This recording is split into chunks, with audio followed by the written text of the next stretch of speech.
too slow. You need to move faster than that, man. Come on, man. Hurry up. I want for things we have enough to do, you know. And the yam, dumpling, banana, okra, and all them something down in the yam. And look there. Half of the house not get clean yet. Half of the house not get clean. And where the food I go?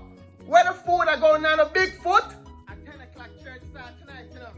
I'm going to have a very big offering for them. I want to hold it in my hand so pastor can see on the envelope how much may I put in there. So on the need for hurry up so we can come out here by 9:30 because of the front seat. Me want to sit in there. I want to feel the Holy Spirit. Go back on the veranda and shine it again. It's not shine enough. Put your hand, use your fire if you have to. Put some strength in it and shine the damn veranda. Again, only need for hurry up because New Year's. Now come catch my house dirty. You hear me?